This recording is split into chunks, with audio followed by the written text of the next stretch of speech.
I would now first like to call upon the dais Sir Badrul Islam Ashkur for their presentation. শুভ সকাল। আজকের district level teachers কনক্লেভের সম্মানিত সভাপতি মহোদয়, মঞ্চে আসেন আজকের চেয়ারপারসন এবং সামনে বসা শিক্ষক সহকর্মী সবাইকে আজকে শুরুতেই শুভেচ্ছা জানাচ্ছি। আমার সময় যেহেতু অল্প, আমি সুজানি চলে যাচ্ছি আমার পিপিটিতে। আমার নাম বদরুল ইসলাম লস্কর। আমি কাটলিছড়া শিক্ষাখণ্ডের 188 নম্বর উচানতলাই নিম্ন প্রাথমিক বিদ্যালয়ে একজন সহকারী শিক্ষক। আজ 10 দিবসীয় এই টিচার্স কনক্লেভের শিক্ষক সমাবেশের দ্বিতীয় দিনে আমার প্রথমেই প্রেজেন্টেশনের পালা। আমি দেখতে পাচ্ছেন তৈরি করেছি। আমার থিম ছিল FLN, foundational literacy and numeracy, মৌলিক সাক্ষরতার সংখ্যা জ্ঞান, এবং তার সাথে আমি সম্পৃক্ত করেছি যে এই যে একটি মৌলিক সাক্ষরতা এবং সংখ্যা জ্ঞানের মাধ্যমে ছাত্রছাত্রীদেরকে আমরা কিভাবে তুলে আনতে পারি, তাদের ভেতরে আমরা সময় সাপেক্ষ যে জ্ঞান যে বিষয়ে দেওয়া হয়েছে সেই বিষয়ের সাথে সম্পৃক্ত করতে পারি, সে বিষয়ে আমি আমার কিছু ইনোভেটিভ আইডিয়া তার সাথে যুক্ত করেছি। আমি সম্পূর্ণ পিপিটি রিডিং পড়ব না, আমি ফলো করে একটু আলোচনার দিকে এগিয়ে যাচ্ছি। উপস্থিতি, আমি দেখেছি যে আমার দৃষ্টিকোণ থেকে, যেহেতু আমরা বরাক উপত্যকায় বসবাস করি, আমাদের ছাত্রছাত্রীরা আমাদের ঘরোয়া ভাষা লোকাল ল্যাঙ্গুয়েজ সিলেটিতে বেশ আগ্রহ প্রকাশ করে এবং তারা বুঝতে পারে। সেজন্য আমি আমার স্কুলে আমি ছাত্রছাত্রীদেরকে এই FLN বা মৌলিক সাক্ষরতা ও সংখ্যা জ্ঞানকে সিলেটি ভাষায় তাদের মাঝে উপস্থাপন করার চেষ্টা করি, এবং তার সাথে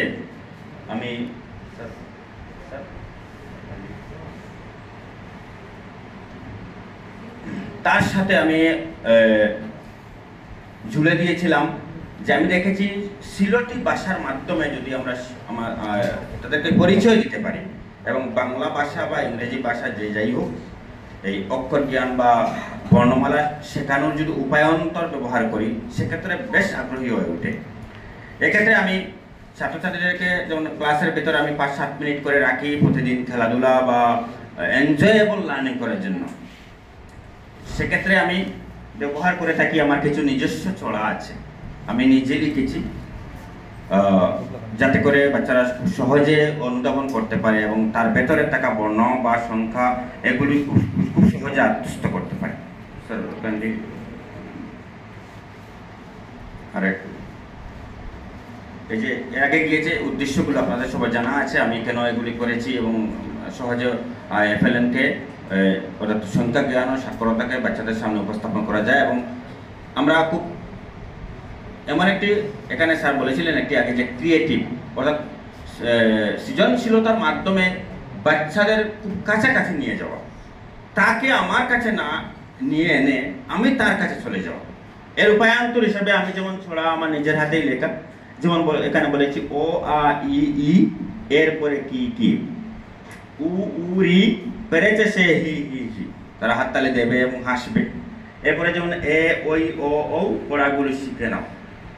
এই ছড়া খুব সহজে তারা শিখতে পারবে এবং এর ভেতরে থাকা বর্ণগুলো তারা খুব কম সময়ে আত্মস্থ করতে পারবে। এরপরে যেমন আছে এরপরে ছড়া আছে, যেমন আমি সিলেটি ভাষায় ছড়ার ভেতরে রেখেছি। তাদেরকে অনেক সময় এখানে প্রেজেন্টেশনে আমি সব কিছুতে একসাথে আনতে পারিনি, আমি কোথায় কোথায় ছড়া বলি, কোথায় কোথায় ছন্দ মিলিয়ে বলি। এটা দেখছি তারা খুব সহজে এখানেই বলে এবং ঘরে গিয়েই তারা এগুলো আউড়ে বা রাস্তায় এগুলো বলতে থাকে, আর এগুলোর ভিতরে থাকা যে পড়াগুলো তা খুব সহজে মুখস্থ করতে পারে। যেমন আছে ও দিয়ে অজগর আমের আগে আ, ও নে আম ওটা তুই খা। একজন একজনকে বলবে, এই যে হাসি ফুর্তি করবে বা তাদের আনন্দ লাগে, একটু মজা করতে পারে এবং শিখতে পারে। এরপরে আছে ই দিয়া ইট হয়, ই দিয়া ইগল, ও সাও দেখা যায় বেটা যার পাগল। আমাদের একদম সহজ সরল তাদের ভাষায় তাদের মতো করে বলছি। এরপরে যেমন উ দিয়া উট হয়, উ দিয়া উষা, ইটা ফলা না ফললে উটে খুব গুসা, যদি ভাষাটা গুসা। আর আমি দেখেছি এই ছোড়াগুলো তারা এক দুবার বললেই শিখে যায়, আর এর ভেতরে থাকা অন্যগুলো খুব সহজে তারা বলতে পারে। এরপরে আছে যেমন ক দিয়ে কলম, খ দিয়ে খাম, গ দিয়ে গান লিখি, ঘ দিয়ে গাম, ঙ দিয়ে ব্যাঙ্গের মতো লাভ দিতে চায়, বৃষ্টি দিনে হাল বিলে গান গেয়ে যায়। এগুলো তারা করে দেখায়, ব্যাং হয় এবং লাভ দেয়, আনন্দ করে।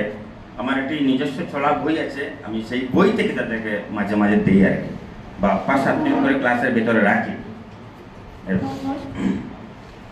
এরপরে যেমন শব্দ শিখি, এসে শব্দ শিখি। যখন শব্দ শেখানোর সময় আসে তখন শব্দ তাদেরকে এভাবেই দিই, যে যেমন আমকে ম্যাঙ্গো বলি, বানানাকে কলা, ইংরেজিতে নেক বলি, বাংলা ভাষায় গলা। ওভারঅল মানে তারা এই যে তাদের নিজের ভাষায় বা সিলেটি ভাষায় ছোলাগুলো শিক্ষার মাধ্যমে তারা খুব সহজে অক্ষর জ্ঞান, বর্ণজ্ঞান বা শব্দ শিখতে পারে। একবারে একটি আমি ক্লাসের ভিতরে একটি আমার অভিজ্ঞতা শেয়ার করছি। একটি পাঠ আছে মাপ ঝুঁকের। তো আমি ছাত্রছাত্রীদেরকে বললাম তোমরা এক কাজ করো, তাদেরকে স্কেল আনলাম এবং এখানে সেন্টিমিটার তাদেরকে শেখালাম, এবং সেই সেন্টিমিটারকে খুব মানে মনে রাখার কৌশল একটি উপায়ন্ত ব্যবস্থা করলাম, যে কিভাবে কি উপায়ে আমি তাদের খুব কাছাকাছি চলে যাব এবং খুব সহজে তাদের ভেতরে প্রতিস্থাপন করতে পারবো। সে সময় আমি তাদেরকে বললাম সেন্টিমিটার যখন দৈর্ঘ্য প্রস্থ আমি তাদেরকে শেখালাম, যে কোন দিকটা দৈর্ঘ্য হবে, কোন দিকটা প্রস্থ হবে এবং কিভাবে আমরা পরিমাপ করব, মাপযোগ করব। আমি বললাম তোমরা কাজ করো, তোমরা করে তোমরা যে গ্লাসে জল পান করো সেই গ্লাসটা আছে তো? বলে হ্যাঁ স্যার, জগ আছে, অনেকে বললো মগ আছে, অনেকে বললো গ্লাস আছে। আমি বললাম যার যেটা আছে সেটা লেখো। তারা খাতায় লিখলো গ্লাস, আমার জল খাওয়ার গ্লাস, আমার জল খাওয়ার মগ, এভাবে তারা লিখলো। এরপরে বললাম তোমার মায়ের মা কি পরেন? কেউ বললো শাড়ি পরেন, কেউ বললো অর্ণা পরেন। লিখো অর্ণা, আমার মায়ের অর্ণা, মায়ের শাড়ি। বাবা কি পরেন? বাবা তো লুঙ্গি পরেন। কেউ প্যান্ট পরেন, বলো বাবা প্যান্ট, বাবার প্যান্ট, বাবার লুঙ্গি।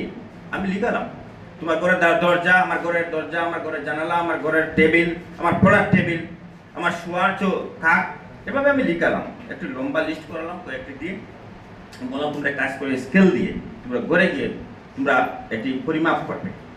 তোমার মায়ের আঁচল, শাড়ির আঁচল ধরো, এই যে শর্ট যে দিক, এটা তোমরা প্রস্থর মধ্যে লিখবে এবং সেখানে কত সেন্টিমিটার হয়েছে সেটা তোমরা লিখে আনবে। তোমার বাবার লুঙ্গি, তোমার ঘরের জানালা, দরজা, সব তারা কি করেছে, খুব আগ্রহ করে গিয়েছে এবং তারা করে পরিমাপ করেছে। মা বাবা খুব উৎসাহ করে দেখে, যখন আঁচল ধরেছে মা বলেছে কি রে কি হলো, স্কেল দিয়ে এভাবে করছিস কেন? তখন মা খুব উৎসাহ করে জিজ্ঞেস করলেন এবং তার সাথে সে যখন বুঝে বলতে পারলো তখন মাও সঙ্গ দিলেন। একজন অভিভাবক আমাকে সম্ভবত ফোন করেছিলেন, স্যার বাচ্চারা কি করে ঘরে এসে আপনি কি পড়া দিয়েছেন, ঘরে এসে তারা স্কেল দিয়ে এভাবে করেছে, বলে আপনার এই বিষয়টি কেমন লেগেছে? তিনি বললেন, একটু পড়াশোনা করা অভিভাবক ছিলেন, তিনি বললেন আমার বিষয়টি খুব ভালো লেগেছে, এই জন্য আগ্রহ করে তারা বলছে, পড়ানো যায় না তাদেরকে, কিন্তু সেদিন দেখলাম তারা এসে করে পরিমাপ করছে, জানলা মাপছে, দরজা মাপছে, লিখছে। পরের দিন যখন করে এনেছে আমি দেখলাম অনেক একটা শুদ্ধ হয়েছে, যাদের শুদ্ধ হয়নি আমি একটু বুঝিয়ে দিয়েছি, আবার করিয়ে দিয়েছি। এই যে একটি বাস্তব অভিজ্ঞতা আমার নিজের, যা আমি ক্লাসের ভিতরে করিয়েছিলাম। আমি দেখেছি ছাত্ররা খুব পড়াশোনার কাছাকাছি, পড়াশোনাটা তাদের কাছাকাছি নিয়ে যাওয়া গিয়েছে এই প্রসেস অ্যাপ্লাইয়ের মাধ্যমে, যার মাধ্যমে ছাত্ররা খুব সহজে মাপযুগের সেই পাঠটি আত্মস্থ করে ফেলেছে। আমি প্রায় 1 মাস সেই পাঠটি রিভিশন করাইনি, অথচ 1 মাস পরে যখন জিজ্ঞেস করেছিলাম তারা বিনা দ্বিধায় দেখেছি বলতে পেরেছিল সেদিন, যে দৈর্ঘ্য কোন দিক, প্রস্থ কোন দিক, কীভাবে পরিমাপ করতে হবে, সেন্টিমিটারের সেই পরিমাপটা তারা অনায়াসে বলতে পেরেছে। এবং তারপরে আমি ধীরে ধীরে প্রসিড করেছি, যে সেন্টিমিটার থেকে মিটারের দিকে গিয়েছি এবং হাতের পরিমাপকে গিয়েছি, বা ফুটে গিয়েছি, বা কত মিটারে কত সেন্টিমিটারের হাতের পরিমাপ হয়। এইভাবে ধীরে ধীরে আমি এগিয়ে গিয়েছিলাম সেদিন। আমি ধাপ 1, 2, 3 আমি আমার কথার মাধ্যমে বলে দিয়েছি, এখানে আমি রিডিং পড়ছি না। এরপরে আপনি যান। এবারে আমার এই যে আমি আমার ক্লাসরুমের ভিতরে যে কার্যকলাপগুলো করি, বা অনেকটা আমি TLM ব্যবহার করি, বা আছে আমার যেমন FLN এর কিট আছে, এই কিটগুলো আমি খুব সদ্ব্যবহার করি, যার মাধ্যমে ছাত্রছাত্রীদেরকে খুব কাছ থেকে মানে খুব সহজে তাদেরকে উঠিয়ে আনা যায়। আর তাদেরকে যদি উপস্থাপন করি পড়া, আমি অনেক সময় বলি যে পড়া এমন কোনো বস্তু নয় আকাশ থেকে একটি মোটা বস্তু এসেছে তোমরা এই বস্তুটি গড়ে নিয়ে যাবে, এভাবে পড়া নয়। পড়া আমরা হাসবো, ফুর্তি করবো, আমরা খেলবো, তার সাথে আমাদের শেখা হবে। প্রত্যেকটা অঙ্গভঙ্গি বাচনভঙ্গি ব্যবহার করেই আমরা শিশুদেরকে এগিয়ে নিয়ে যাওয়ার যে প্রসেস বা ব্যবস্থা, সেটাকে যে FLN এর মাধ্যমে একটি সিস্টেম এনেছে, তাও কিন্তু ভালো লেগেছে আমার। এখানে আমি তার প্রভাব লিখেছি যে TLM এর মাধ্যমে আমরা কীভাবে বা কিটের মাধ্যমে বা এই বাস্তব অভিজ্ঞতা অ্যাপ্লাই করে ছাত্রছাত্রীদেরকে কতটুকু সহজে নিয়ে আসা যায়। আমার এখানে একটি ছবিও আছে, আমি FLN কিট ব্যবহার করছি। আর আমার কয়েকটি ভিডিও আছে, আমি সোশ্যাল মিডিয়ায় তখন ছেড়েছিলাম, অনেকটা সাড়া ফেলেছিল। এবং এখন আমাদের আছে চ্যালেঞ্জ, এই ক্লাসরুমের ভেতরে আমার এই বিষয়গুলো আমি মানে প্রয়োগ করতে গিয়ে আমার অনেকটা চ্যালেঞ্জ আসবে, তার সমাধান আমাকে খুঁজে বের করতে হবে। এবং যেমন TLM তৈরির জন্য আমাদের সম্পদের অভাব রয়েছে, আমরা সেই বিষয়গুলি খুব স্থানীয় বিষয় দিয়ে বা স্থানীয় জিনিস দিয়ে আমরা খুব কম খরচে যাতে TLM তৈরি করতে পারি, পাথর ব্যবহার করতে পারি, পাতা ব্যবহার করতে পারি, আমরা যেমন FLN কিট ব্যবহার করতে পারি। এরপরে এই যেমন আছে যে শামুক আছে, শামুক যদি আমরা কুটিয়ে আনতে পারি বা সেটি কালার করতে পারি, চিত্তাকর্ষক করে তাদেরকে প্রেজেন্ট করা যায়।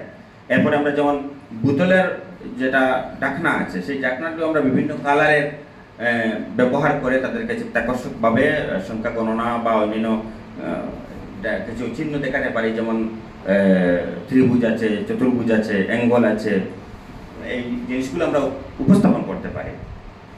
এরপরে একটা টিপস আমি এখানে প্রেজেন্ট করেছি। সবচেয়ে কার্যকর কৌশল হলো প্রযুক্তিকে কাজে লাগা, যেটা ICT সাংস্কৃতিকভাবে প্রাসঙ্গিক বিষয়বস্তু তৈরি করা এবং বাড়িতে শিখন দৃঢ়তর করার জন্য সক্রিয়ভাবে সমাজ ও অভিভাবকদের অংশগ্রহণ নিশ্চিত করে। এক্ষেত্রে কিন্তু আমরা তার পাশাপাশি অভিভাবকদেরকেও যাতে সাড়া জাগায়, যে আমার এই একটু আগে বললাম ক্লাসরুমের ভিতরে আমি যে মাপজুকের যে ব্যবস্থা নিয়েছিলাম, তার মাধ্যমে অভিভাবকরাও অনেকটা সচেতন হয়েছেন। এভাবে শুধু একটি নয়, আমি এখানে তো সব দেখাতে বা বলতে পারবো না, প্রত্যেকটা ক্লাসে একটি ইনোভেটিভ চেষ্টা করি যাতে খুব ছাত্রছাত্রীদের কাছাকাছি যাওয়া যায় এবং তাদেরকে খুব সহজে মানে আমার কাছে নিয়ে আসা যায়। হঠাৎ করে যদি আমি এগিয়ে যাই পড়ার মতো কোনো বস্তু নিয়ে, তত তারা ভয় পেয়ে যাবে এবং ভয় পায়ও। এই জায়গাটাকে আমাকে সংকীর্ণ করতে হবে এবং মিটিয়ে দিতে হবে। একসময় আমি এবং ছাত্র সম্পৃক্ত হতে হবে, যাতে করে তারা পড়াটাকে আনন্দ হিসাবে তার দৈনিক একটি ফুর্তি বা খেলাধুলা বা মাধ্যম হিসেবে গ্রহণ করতে পারে।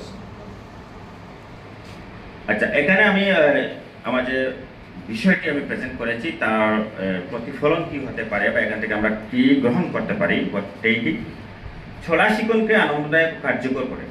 বিশেষ করে ছড়া শেখাটা বা গান শেখা ছাত্রছাত্রীরা অনেকটা পছন্দ করে, কথায় কথায় অনেক জিনিস শিখে ফেলে। একটি কথা আপনি দিবেন বা দুটি লাইন আপনি ছাত্রকে বলবেন, দেখবেন গদ্য আকারে, তারা মুখস্থ করতে পারবে না, বলতেও পারবে না, শিখতেও পারবে না, অতটা বুঝতেও পারবে না। কিন্তু আপনি যদি একটি ছড়া গান কোনো একটি বিষয় রাইমস বলেন ছন্দ মিলিয়ে, খুব সহজে তারা এটি আত্মস্থ করতে পারে বা বলতে পারে বা শিখতে পারে। এরপরে স্থানীয় ভাষা বা এই লোকাল ল্যাঙ্গুয়েজ, আমি লোকাল ল্যাঙ্গুয়েজ শেখাচ্ছি না, লোকাল ল্যাঙ্গুয়েজকে উপায়ন্তর করে আমি ব্যবহার করে মাধ্যম অবলম্বন করে আমি তাদের কাছে চলে যাচ্ছি বা শিখিয়ে শেখার ব্যবস্থা নিচ্ছি। সাংস্কৃতিক গর্ব বলা, তারা নিজের পরিচিতিকে খুব ভালোভাবে চেনে, মা বাবা, তার পরিবারের মানুষ, তার গৃহ বা আশপাশ প্রতিষ্ঠান ইত্যাদি সে সহজে শিখতে পারবে। শিক্ষকের TLM তৈরি প্রশিক্ষণ প্রয়োজন আছে। এক্ষেত্রে একটি বিষয় আমার খুব কাছে কাছে যেমন একটি বিষয় খুব প্রাসঙ্গিক, যে TLM এর জন্য আলাদা একটি প্রশিক্ষণের প্রয়োজন আছে। আমরা ইউটিউব যেগুলো দেখি গতানুগতিক TLM থাকে, আর সেগুলো দিয়ে যদিও খুব সহজে করা যায়, কিন্তু আরও ইনোভেটিভ আইডিয়া পেতে বা আরও সৃষ্টিশীলতার পরিসর বৃদ্ধি করতে আমাদের সেই TLM প্রশিক্ষণের প্রয়োজন রয়েছে বলে আমার আজকের এই টিচার্স কনক্লেভে বিশেষ অভিমত রেখে গেলাম, প্রস্তাব রেখে গেলাম।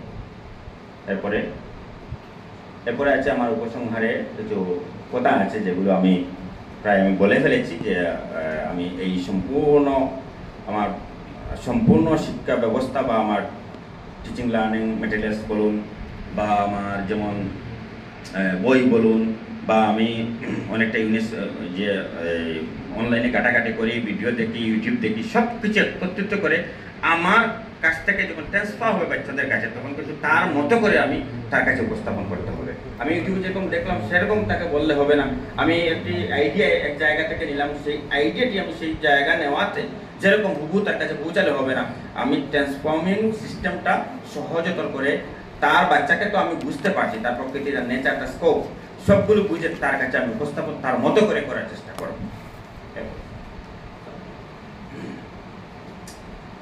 যাই হোক, আমি এই রেফারেন্সগুলো দিয়েছি, কোথা থেকে নিয়েছি। এখানে দেখেন ইউনেস্কো মাধ্যমিক শিক্ষার উপকারিতা আছে, তারপরে জাতীয় শিক্ষানীতি 2020, অসম রাজ্যিক পাঠ্য বই যেমন আমাদের স্কুলে দেওয়া হয় যেগুলো, এরপরে নিজে ছড়া বই একটি আছে, পড়ার দেশে ছড়ার হাসি। এইগুলো আমি ব্যবহার করে তা পিপিটি তৈরি করেছি বা ক্লাসরুম আমি ট্রানজাকশন করি। আর ধন্যবাদ আজকের এই কনক্লেভে আমাকে এই সুযোগ দেওয়ার জন্য।